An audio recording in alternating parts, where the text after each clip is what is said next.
Hello, hello. Let me send out a few invites here for my people that are challenged with the technology.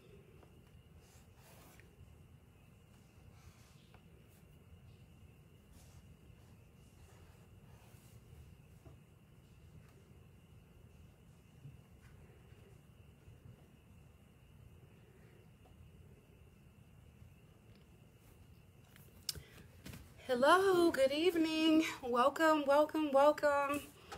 It is day 15. Day 15. We have reached the halfway point in the 30-day Boss Up Challenge. You get to pat yourself on the back. You're halfway there for this challenge, of course. Not for your business. That's still something you're going to have to work on. But yes, we've come a long way. 15 days of the 30-day challenge. And we've been talking about a lot. If you're just coming in, you can always go back and watch the other videos, either on Facebook or the YouTube channel. So I want to welcome any new viewers and thank everybody that has returned. And I'd ask you to please like the video, share the video, subscribe to the page. Well, subscribe to the channel for YouTube. And then there's also a group called Business Builder Basics, which is the same name for the YouTube channel.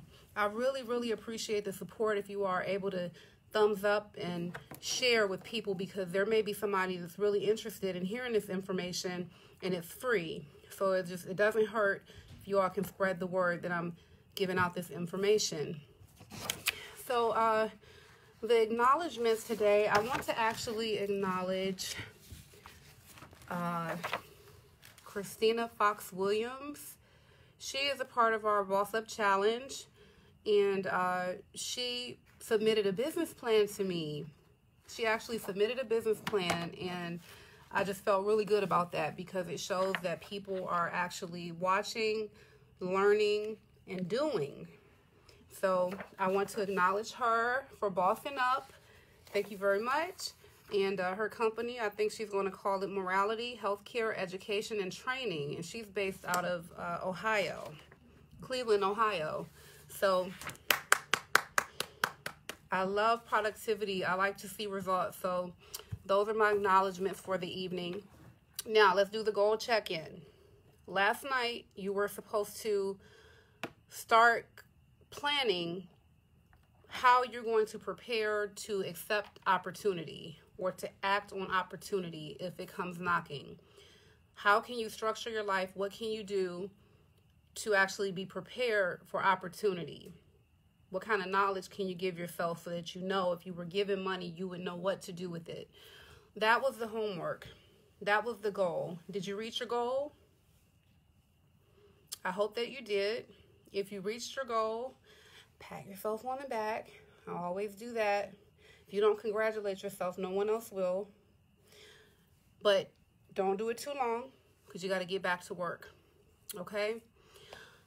Now, today's topic, I was feeling a little silly. Those of you that may have seen the information I put out earlier, I posted a video from 1998. It was a video called I'll Be That by Redman. He's a rapper. And so basically the point of the song is basically saying, you know, he knows that he's the bomb, and when he goes around the way, people are saying things, and he's like, that's fine, say what you want, I'll be that, I'll be that. And so I just I thought that would be something good to talk about, because you're going to notice that in your journey to boss up, you're going to, as your position is elevating, as you elevate yourself, you're going to actually, sorry, she distracted me. As you elevate yourself, you're going to attract attention, basically. People are going to notice that you're leveling up. Some people are going to really respect it and support you, and some people not so much. And so sometimes the qualities that you need to be successful in leveling up, other people may not embrace that. But I'm here tonight to tell you that you should embrace the things that you hear people saying, and I'm going to teach you how you can put a positive spin on some of the common things you'll hear as you're bossing up, okay? It's a real skill and there's an art to it to be able to put a positive spin on something that someone has done or said that's negative. And so we're going to focus on what people actually say, basically, and how you can respond to that. Not so much respond to them, but just internally how you deal with it. Okay, so one thing you might hear is someone, calling you stuck up. Oh, she's stuck up. If you tend to speak proper or like nice things, have standards, sometimes people that are not on that level will call you stuck up, and they mean it in a derogatory way. I encourage you to actually say thank you when they say you're stuck up, because if you're leveling up, up is where you want to be. You don't want to be stuck down. It's great to be stuck up. I want to be up. I want to be elevated. Okay, so it's no diss. It's no thank you, actually. I appreciate it. That's how you respond to someone that's saying you're stuck up. Okay, I'm happy to be stuck up. All right, uppity is another word you might hear. And uppity is it's like defined as expressing an attitude of inflated self-esteem, haughty, snobbish. And so the inflated self-esteem, it's required to do well in business. You have to believe in yourself in ways that you never thought you could. Okay, you have to believe in yourself more than anybody else will. And so you have to have that inflated self-esteem. Okay, so that is a quality that a boss is going to need that may not feel so nice when you're not in boss mode. But in boss mode, absolutely. Uppity, you feel really good about yourself, really confident. You're going to need that. Arrogant is another word you might hear people refer to you, and this could be family, friends, employees, partners, anybody that you're dealing with as you're starting to climb the ladder, basically. Arrogant, that definition is having or revealing an exaggerated sense of one's own importance or abilities. Well, to pull off the unimaginable, to make something from nothing, you kind of do have to exaggerate your sense of what you're capable of doing.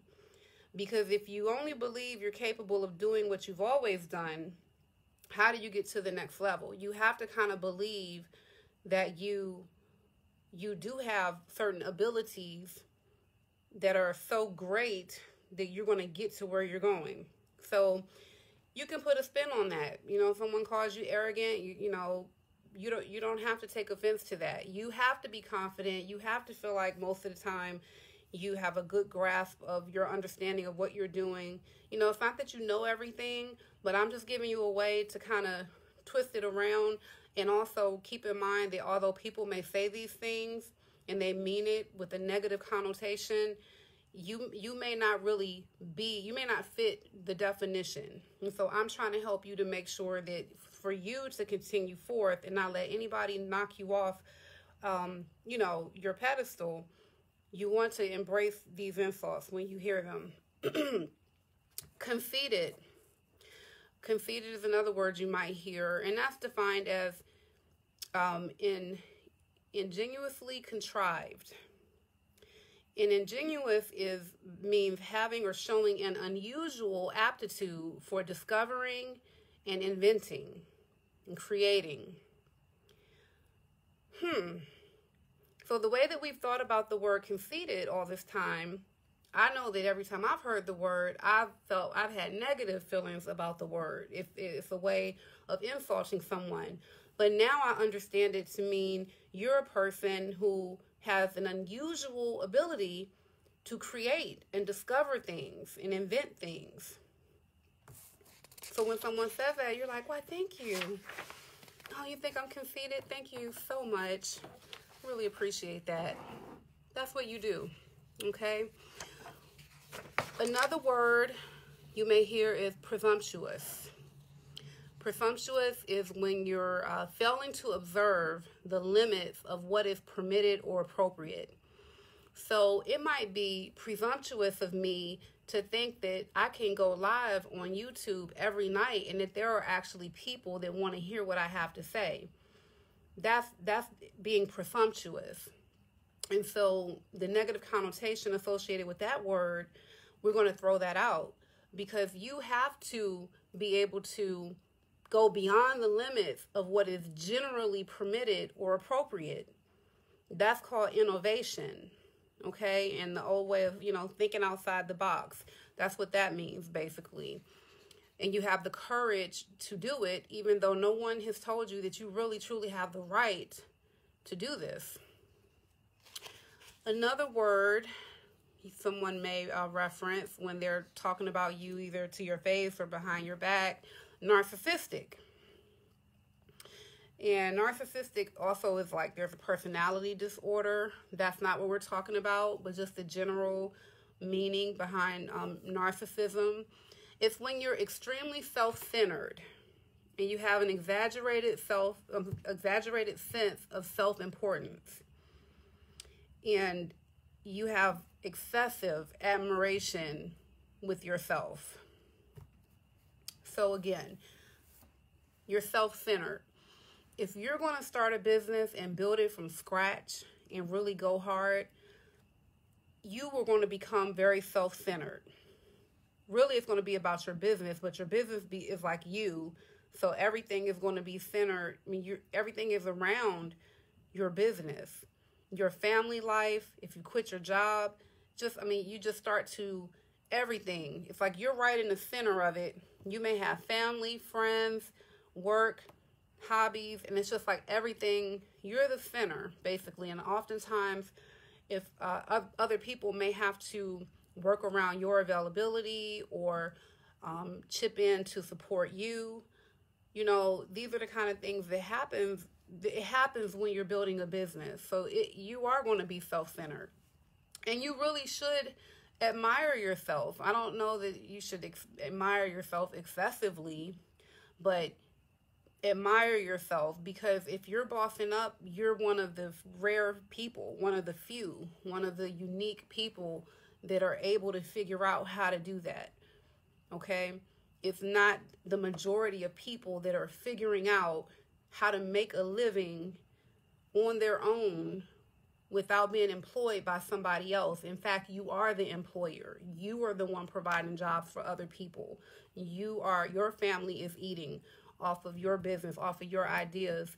So you admire yourself. That's what the pat on the back is all about. You get to admire yourself, and you get to feel like you're special. Okay? So don't worry about if someone calls you narcissistic. Somebody might call you a snob. A snob is defined as a person with an exaggerated respect for high social position or wealth, who seeks to associate with social superiors and dislikes people or activities regarded as lower class. Well, I'm a snob then. I guess I'm a snob. I don't hear this definition sounds right. Like, I respect folks in the high social position and who have wealth. I like to associate with social superiors so I can elevate. Remember, I say you shouldn't be the smartest person in the room. If you're the smartest person in the room, you're in the wrong room. Social superiors. And you dislike people or activities that are regarded as lower class. You don't want to level down. You don't want to associate with low level thinkers. You don't want to surround yourself with people that do not have a wealth consciousness. We talked about this. So if you're bossing up and you're doing it the right way, you're a snob. Own it. Own it. Another word is condescending. Boy, I've heard this a lot. I must admit, I've heard this a lot. Condescending, and this definition is to behave as if one is conscious of descending from a superior position, rank, or dignity. Well, if you're an employer and you hire people and you have directors who oversee managers, who oversee employees, that sounds like a ranking system to me. And if you're the boss, you're at the top, then if you do have to kind of come down to the level of an employee in certain things that you're doing, or if you are condescending, you're bringing yourself down the ranks to have to deal with a situation or person that may not be on your level when we're talking about business. You say don't want to be a snob. Oh no, I want to be a snob. A snob sounds great to me. It sounds like I want to associate myself with winners, and I want to be allergic to losers because they make me sick. I'm a snob, I have to say, and I'm promoting anybody who wants to boss up to be a snob. And what I'm saying is you're going to take these traditional definitions and the negative connotations associated with these words, and I'm going to teach you how to put a spin on it so that you can brush that off when people are basically criticizing you for how you're behaving when you're trying to build your business or when you're elevating your position. And so condescending is really like it's like you're leveling down. There's also, let's see.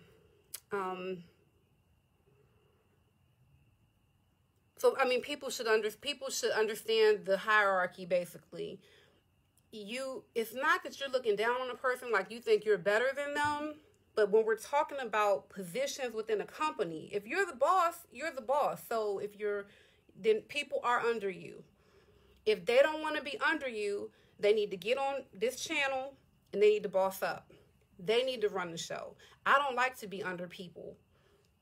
I worked a job, and I was like, at the age of 25, it wasn't enough money for me. The people that I worked with, I didn't think were people that I wanted to work with every day for like 30 years, 40 years to retirement. No, I bossed up.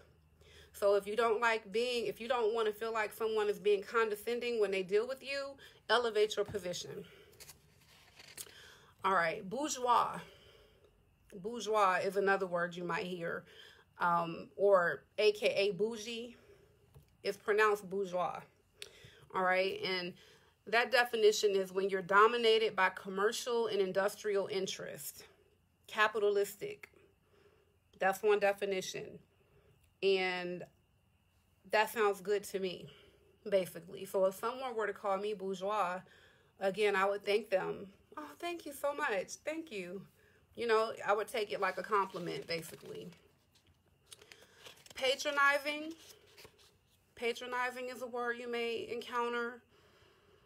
And that is defined as when something is like apparently kind or helpful, but kind of gives a feeling of superiority.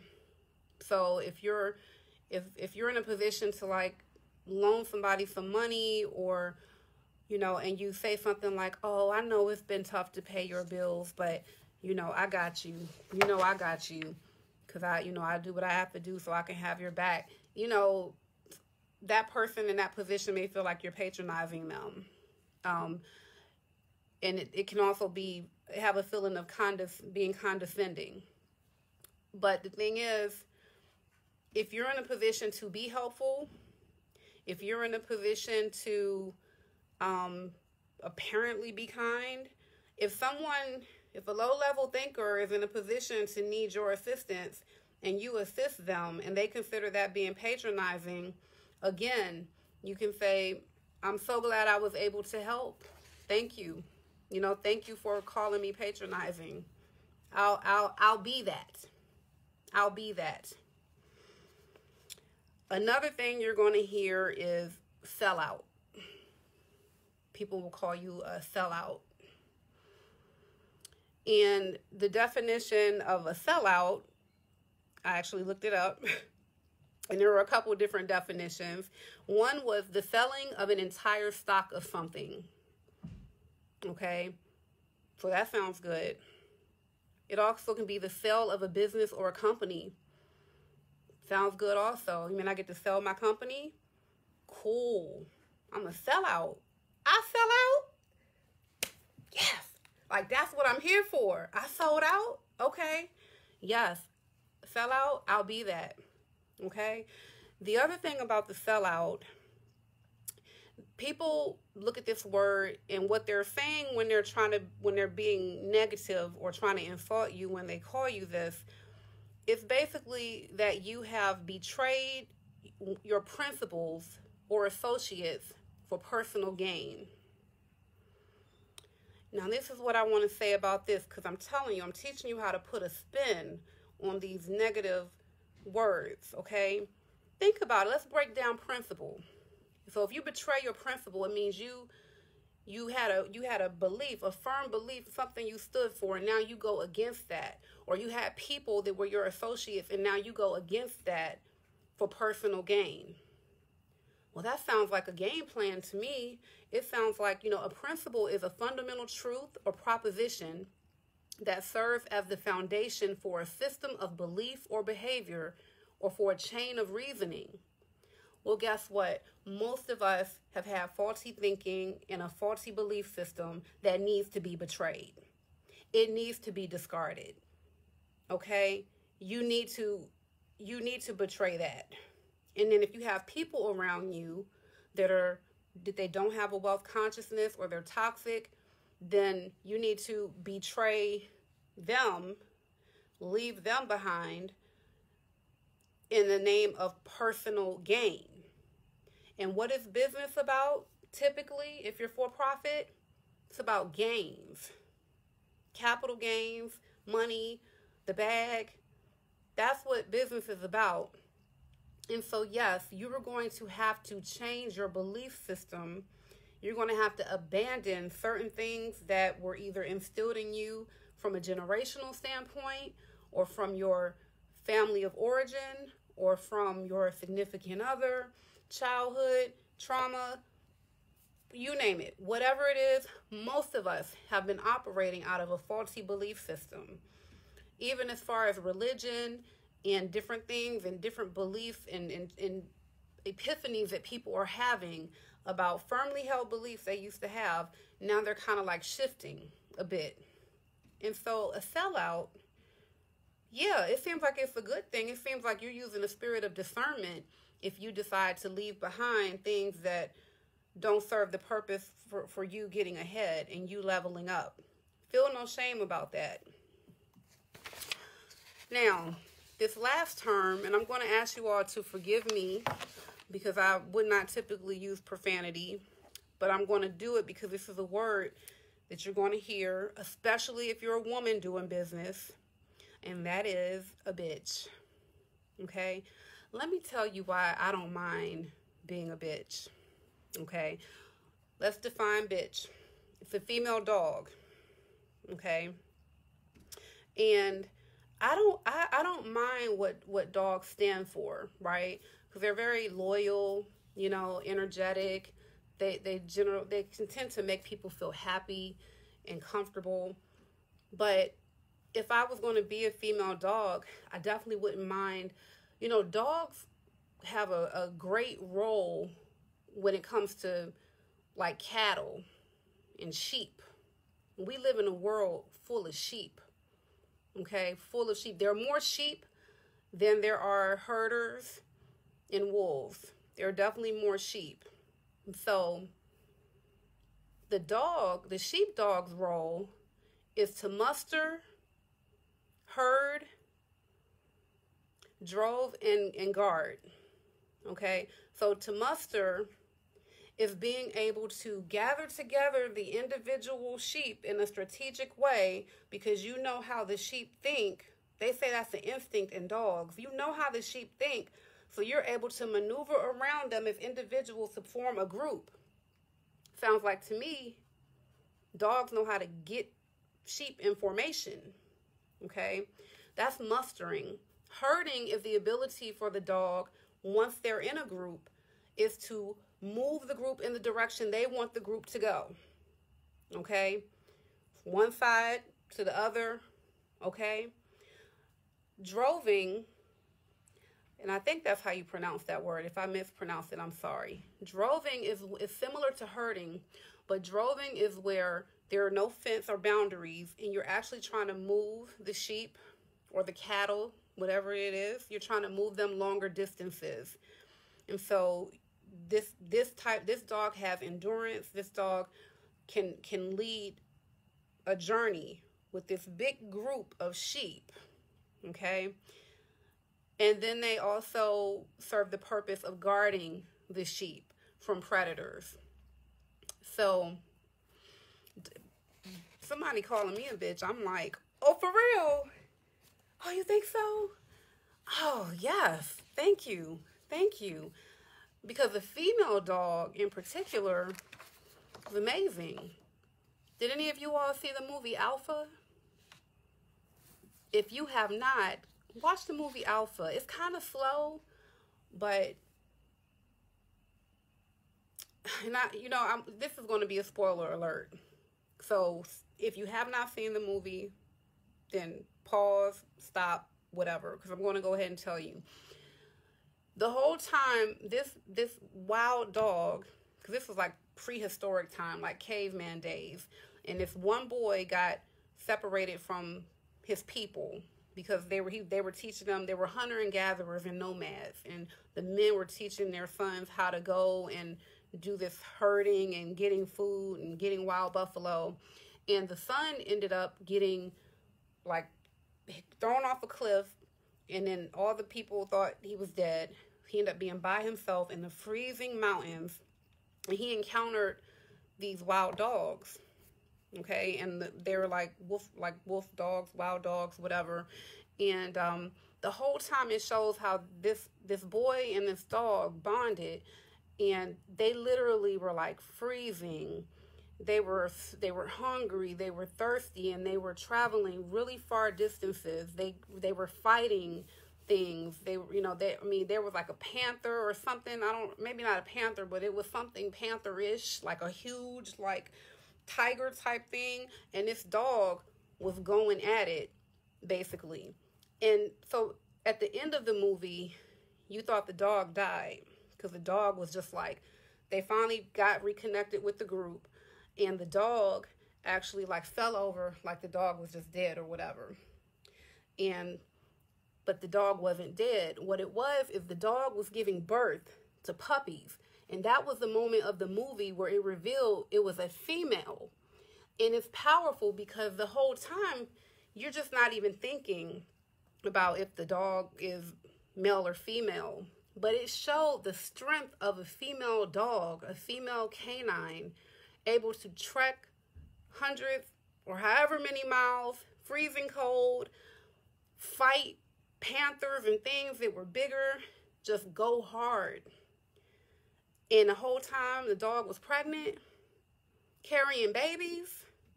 Y'all need to see that movie. That was a good movie. When it came to I like messages in movies. So even if a movie itself may not be like great, if it's a good message in it, I can take that. And so, yeah, I'll be a bitch any day of the week. If you want to call me a bitch, thank you. I'll be that. Okay? So that's the last word that I have for this evening. Of course, there are tons of other things that people are going to say about you, but the ones that I focused on are the ones that generally center around believing in yourself, thinking highly of yourself, believing that you have abilities that the average person doesn't have, having a certain amount of focus and thinking things like you're focused, and it's all about your business.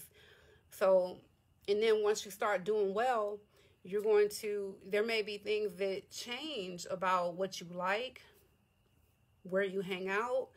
You may be changing, and sometimes people don't like that, and they might use these words when they refer to you.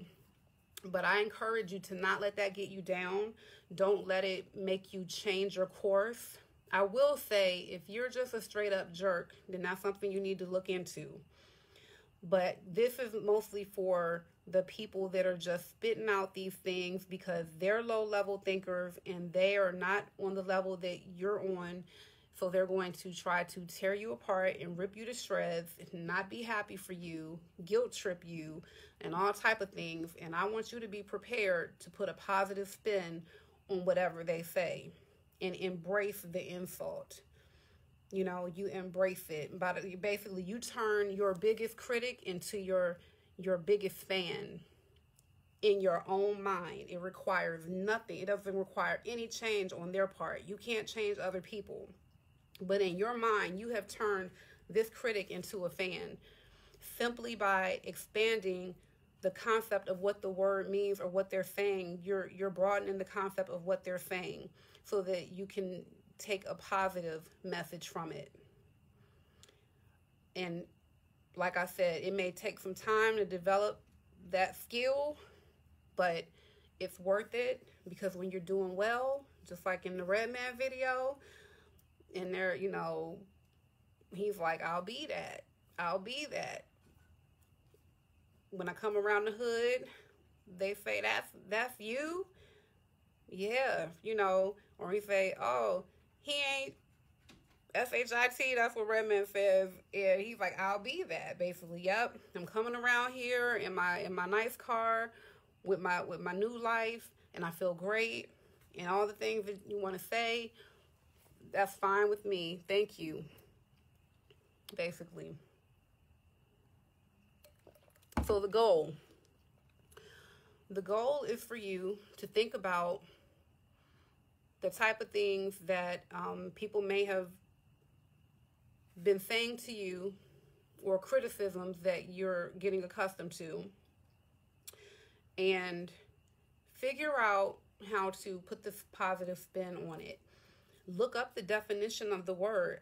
I literally looked up the definition of all of these words, and I cut and paste the definition, because I'm not telling you to be delusional. I'm telling you to educate the people and let them know that these words they're using to describe you and to criticize you, in fact, have a broader meaning or more meaning than what they may understand. Okay? So the goal is to basically think about the names. Make a list of the names that people have called you and the criticisms that people have had, and figure out how you can put a positive spin if what they're saying is really truly something that will suit you in business. Maybe not in personal, because all things that make you strong in business do not necessarily make you strong in personal. But I want you to try your best to put a positive spin on it. And then if it's something that you really need to improve yourself, work on that too. But in the meantime, when you're really trying to grind, you don't have time for criticism that's not constructive. Okay? And you don't have time to try to convince people about why you feel those are qualities and attributes versus flaws. You don't have time to have those conversations. Okay? That's the goal and the homework for tonight. And I will open up Q&A now. Let me go back and say hi to everybody.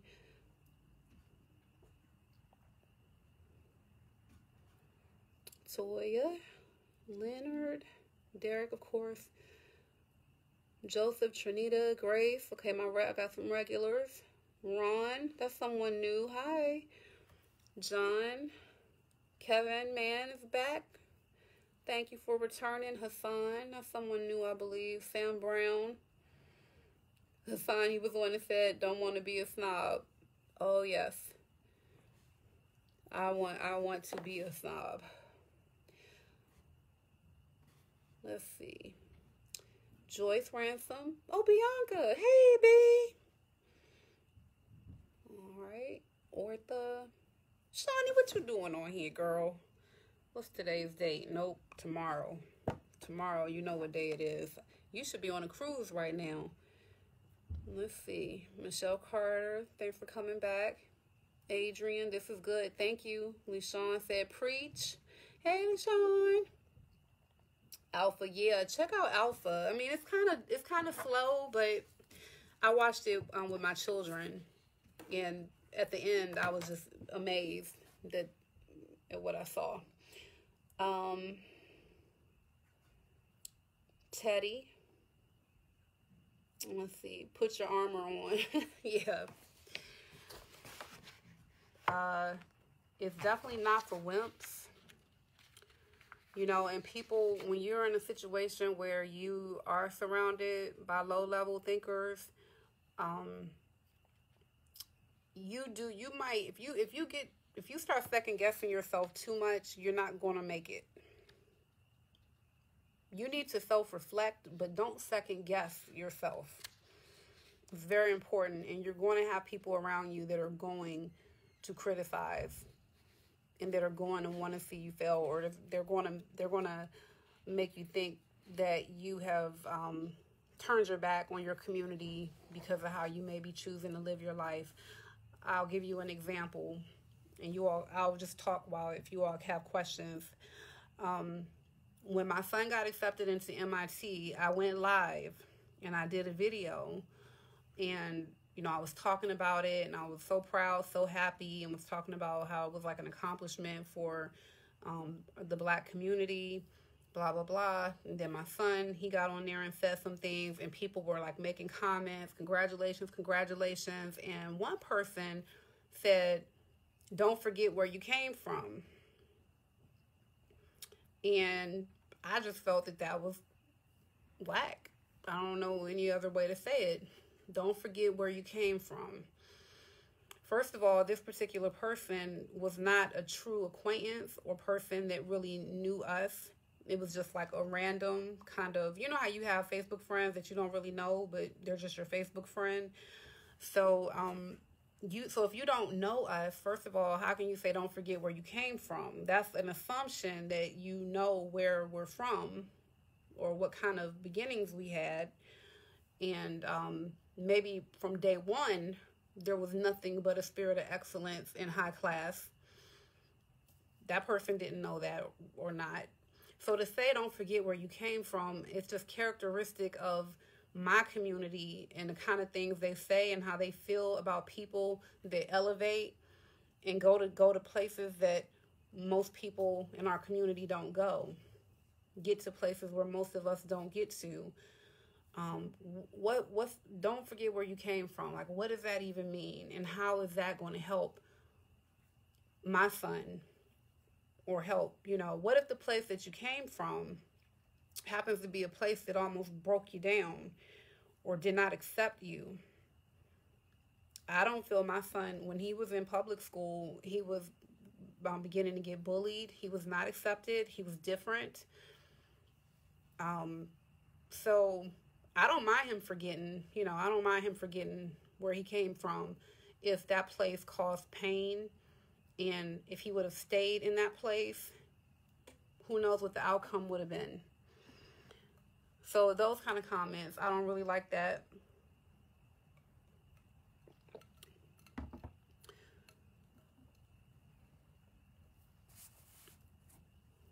So yeah, if you used to do things when you didn't have money, and then when you start having a decent or fair amount of money, your life starts to change in ways that you take for granted.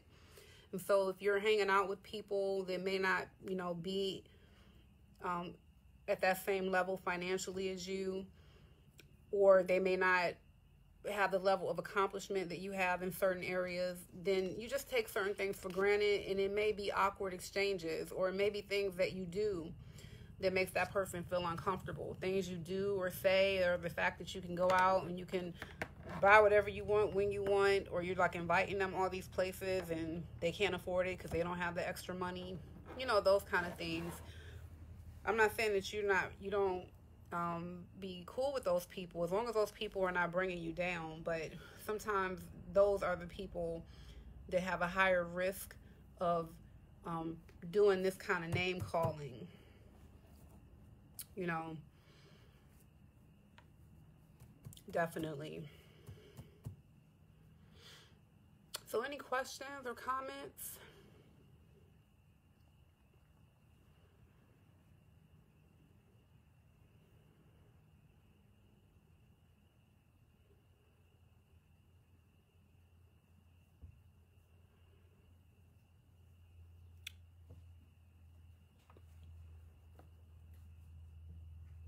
that might be it.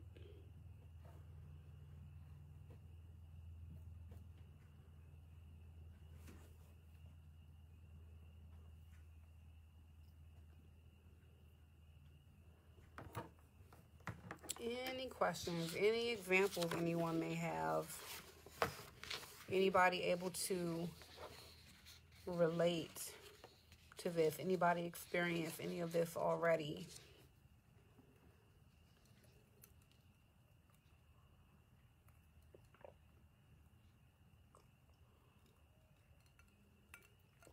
Religion teaches people to be humble, and I do believe in being humble. But I think the way that I look at it, you do have to have a wild level of confidence and belief in yourself to reach higher heights. And, you know, me in particular, I'm definitely that person that'll come up with the craziest kind of ideas, the most far-reaching kind of goals, put too much on myself, you know, and have very high expectations of other people. And so I know this to be true, and I just think that it's, while it may be uncomfortable for people at times, I think that it's a trait that I don't want to change. I think I want to keep that part of me and not try to tame it too much.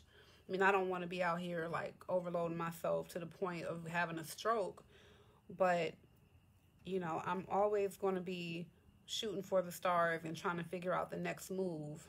And I have to believe that I'm good enough to do it, that I'm worthy, that I can make it. It's the same thing I had to tell my son, who there was hardly, believe it or not, there wasn't hardly anybody in our family or our circle that encouraged my son to even apply to MIT. In fact, he was discouraged by some people because they felt that it was just too outlandish to think he would ever get accepted there. And he was getting to the point where he was second guessing himself and he was not going to apply. So do you see? This is why I feel so strongly about this topic, because my own son would not be at MIT right now if I had left it up to other people to make that decision. If I did not encourage him and let him know, you're different, you're special, you can do it. It doesn't hurt to try. Even if you don't get in, why wouldn't you at least try? That's the conversation I had to have with him. Whereas other people were, well, you should make sure you just go somewhere, you know, that, you know, is realistic. Okay. He's there now. He's fighting for his life, but he's there now. So, Derek, you haven't experienced that yet. And I know you haven't really had employees yet. And I know you have family as a support, but, and the other thing is, no offense, you're a man. So certain things, certain qualities in a man are looked at as positives or good. If a woman has that same trait, it's frowned upon. Or she's not maternal, or she's not feminine, or she's a bitch. Remember that word? You know, if a woman does it, you don't know how many times I've had to get my father or some other male in the company to intervene in situations, because I know that women and other men respond differently to men in positions of power versus women. So you may not get as much of this, but I definitely need my ladies to understand this, and I definitely need my black women to understand this, because the black woman is the most hated person in America. Malcolm X said it. I believe it. I feel it. I witness it, and I feel like we get the least amount of support from the people that we should. And so we have to believe in ourselves. We have to uplift ourselves. You can relate, LeSean? Yeah, absolutely. It has to start within, and you have to brush comments, and some folks like swatting off flies. Yeah. Shoot for the moon is real. Yeah. When you see these examples in your life, it makes you want to speak on it and get people to understand, even if they can't relate right now. I want you to anticipate what I'm talking about. It may not happen, but it's highly likely depending on what community you come from and what race you are and what sex you are. I never forget, my son was really considering, like, I don't know if I'm going to, it's like he felt like it was going to be a waste of time. Whereas initially, when I mentioned the idea to him, he was on board because I was hyping him up. I was inflating him. I was boosting him up. It's like, yeah, you belong there.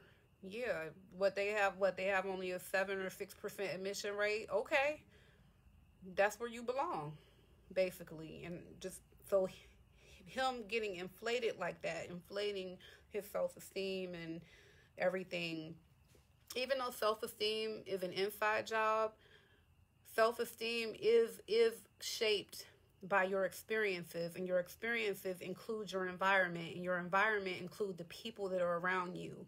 And if you are constantly being criticized and put down, then it can shape your self-esteem.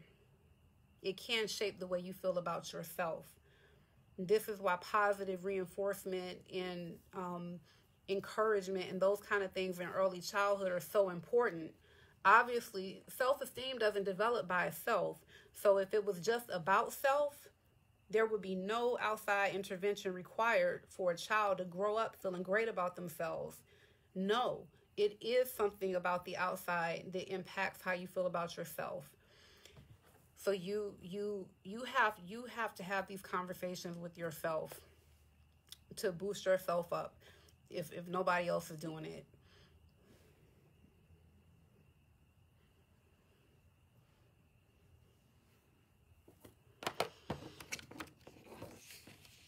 So if there are no questions or comments, you should go and look up the video on YouTube or whatever music source you use. It's from 1998. It's by Redman. It's called I'll Be That. And I was feeling goofy today, but I really did. I was like, yeah, I understand exactly what he's talking about. He knew it back in 1998. I'm 20 years late, but I've arrived at the conclusion that I need to. And that is, okay, whatever you say. Thank you. I'll be all these things.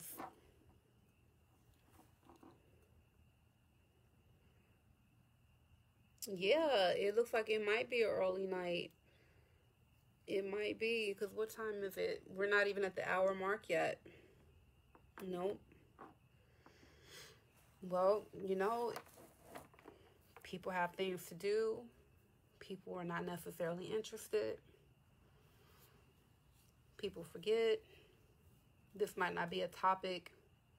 I'm not surprised that this is not a topic that a lot of people are commenting on, because most people that are coming to this group are looking for guidance because they're not at the place where they want to be yet, or they're on their way, but they're not as close as they would like to be, so they're looking for guidance. And if you are not in that place, then you may not have encountered any of this yet, and the message may not resonate with you. It may not be something that a lot of people can relate to. And I do feel like it is rare. It's rare to find people that actually have these qualities in enough of these qualities to actually make your dreams come true. Most people are not making their dreams come true. Most people are living a life that they don't really want financially. They don't have financial freedom. So I'm not surprised that this particular topic would not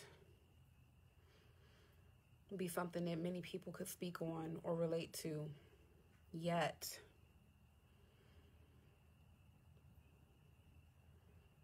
But people can get real funny when that money starts. People get funny when the money starts rolling in. You know, people can get real funny.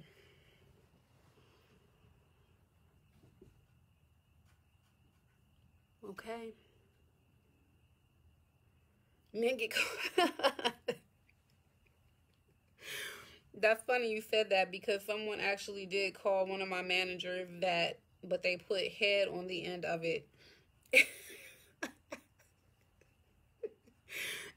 It was a person who a tenant, a long-term tenant, like a month-to-month person that didn't pay their rent. They needed to like get evicted, and they were very upset that we were following through with the eviction because they felt like it was our responsibility to house them and their child without pay for extended periods of time. So when we didn't do that, they called him that name with the head on the end.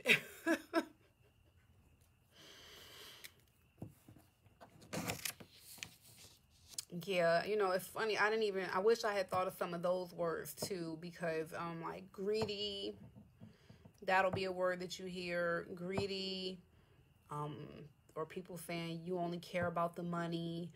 Those are things that you might hear customers or employees say.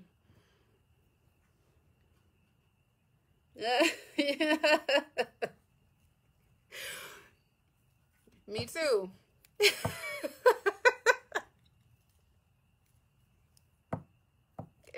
Or like someone calling you an ass.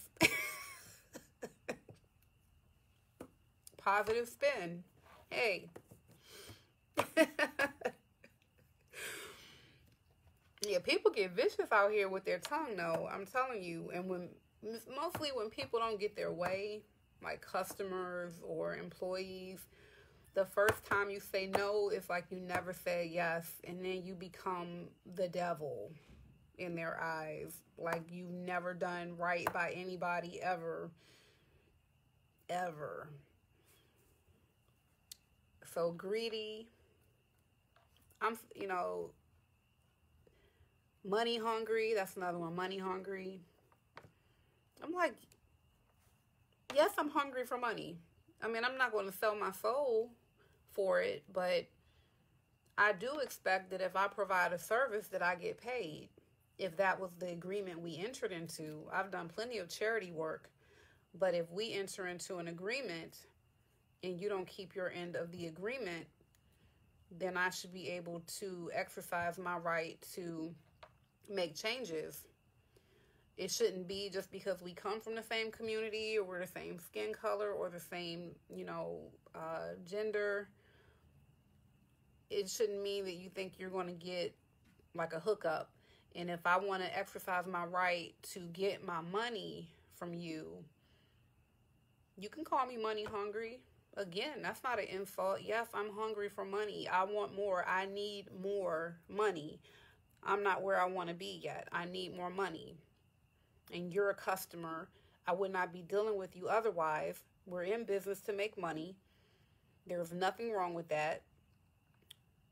We need to erase these ideas that the pursuit of money is evil and trying to get money is not good, and religion making you feel bad that you want to go and get rich and all of that. And I'm not saying all religions, but I know that it seems like religion has been a tool to kind of keep people humble and thinking that they deserve to be destitute. That people shouldn't want money. No. Remember this book here, The Science of Success?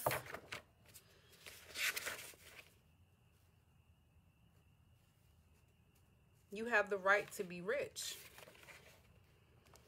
basically. You have the right to be rich. That's what this man says. In fact, he goes as far as to say it's not possible to live a really complete or successful life unless you are rich.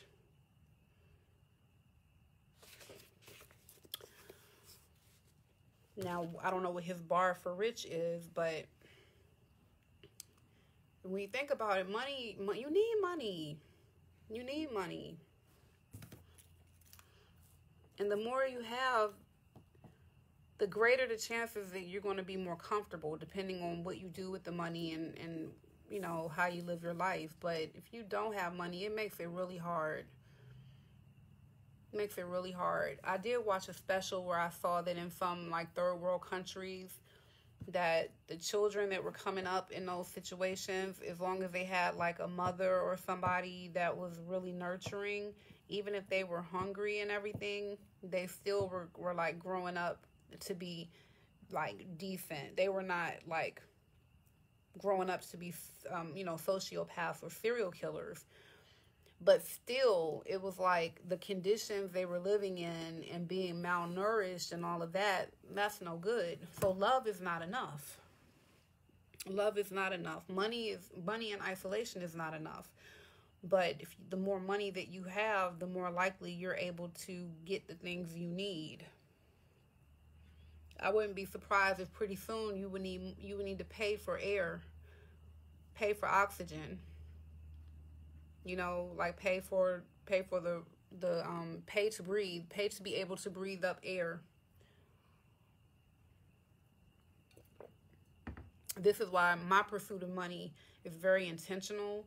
It's very much about generational wealth, and it's very much about, if this earth is going to be here and I have offspring and descendants, I mean, well, you know, if my children have children and they have children and so on and so forth, I want them to have the best opportunity possible to survive in a world where resources may be lacking.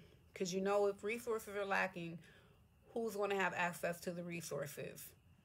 The rich people.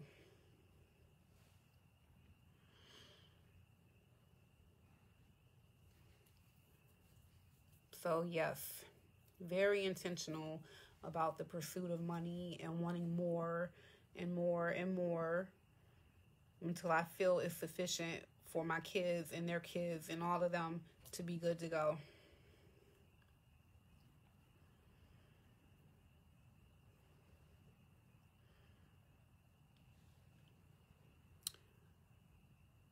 Okay, Derek, I think you can call it. We only have like a few people sporadically coming in and out.